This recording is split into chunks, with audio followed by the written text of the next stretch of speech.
Hi everyone, Caroline from Gallico again for the part 2 of our knife maintenance videos. Once again, I'll see how it goes. I didn't plan the video really well. So if you remember part 1, I was removing the rust from this little baby, my Iron Age Manching type ring knife, Iron Age knife. It's made out of iron, so it rusts. We removed the rust completely with that kind of quite harsh sandstone, and I wanted to show you there actually what I get from the stone is a lot of the iron is actually so soft it powders it, so the stone gets me quite a lot of iron. So today I'll be making a bit of pigments as well. You see what I mean? So instead of using that stone, bear with me, I'll show you the difference in color. I want to use that.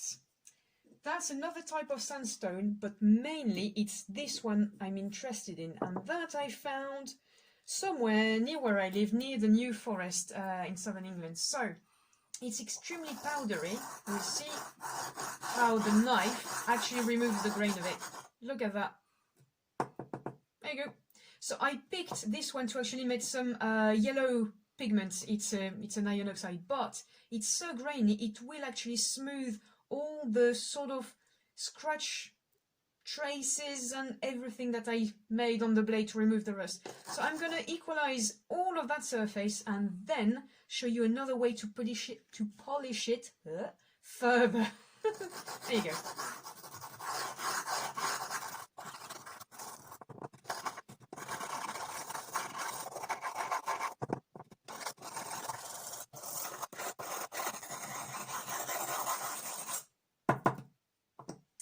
Right, so once you have done that for a while, you will see you can remove actually the yellow powder. There you go. So now I see way less of these scratches. What I want to show you is something that I learned at Mary Arden's farm, near Stratford-upon-Avon. So hello all Tudors. It's to shine your pewter dishes, but it works also on polishing knives. It's very simple. It's a combination of an acid.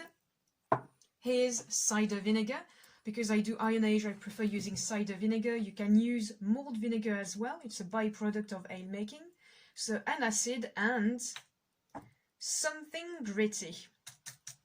That's eggshells. I mean, even in the Iron Age, you don't need to have chicken eggs, even if we actually had them.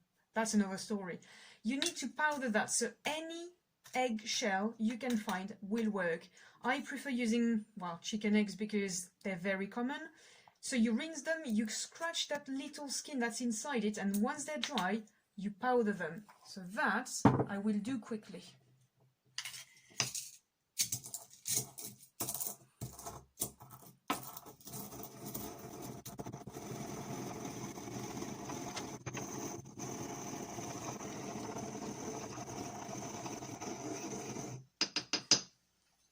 Okay, let's have a go at what we have there. So you have, I'll show you that, a really fine grit. You can make it finer, and I might do that, but that will help you polish everything. And genuinely for pewter dishes, the combination of acid and something abrasive is fantastic. So we'll try that again.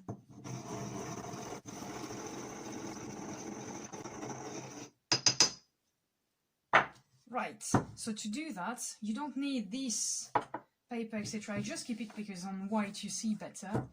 You need a piece of linen, or ideally a piece of fine leather, so chamois leather. Hop là. Dip it a little bit in your vinegar, a bit in the eggshell powder, and use it. Circular motions, so let's have a look at that.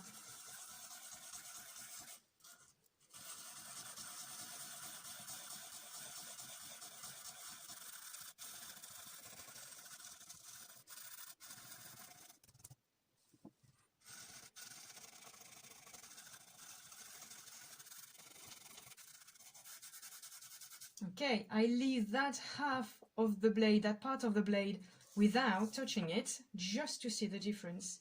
So now, as it's vinegar, obviously do not leave your knife just like that. Up, I remove all the pieces of shell. There you go. Then I take another piece of cloth. Didn't make the mistake this time. Put it in water. You just have to remove the acid, especially on your pewter dishes as well. Well, on any metal, really. Acid is not friendly at all. Okay, and even cider vinegar is quite intense. So a bit of water, you see what you remove again. Then a dry part without vinegar of the cloth. Just you make sure you dry it, otherwise that rusts again. And I will never forgive myself. I am not doing it again. I will definitely have to do it again. I always forget what I'm doing. There you go. Don't forget to do the other side, obviously, but now look at the difference. I don't know if you can see. I put it on my very dirty white piece of paper now. See how that shine? That's not the light. You have up to there how clean it is and polished it is, and that part hasn't been done, and this is just disgraceful. So that's for later. But yeah, now that's what I want you to see. Now the last part of it, once it's really dry, we'll sharpen it without oil, because I want to use only Iron Age techniques for the moment. So I won't use oil, I will just have a whetstone, I show you what to do, and then I will use lard to preserve it. Usually lard your knives, unless you have vegetarian, vegan or specific diets to cater for. That's in that case, make sure you know who you are cooking for, what you are cooking with, and genuinely I use pure olive oil. You can use mineral oils as well. So here you go, that is done. That was part 2 of the knife maintenance beautiful, super magnificent videos. I hope you enjoyed that. If you have any questions, try to ask, I will try to answer, and part 3 will be for the sharpening, and that will be the end of it. Bye guys!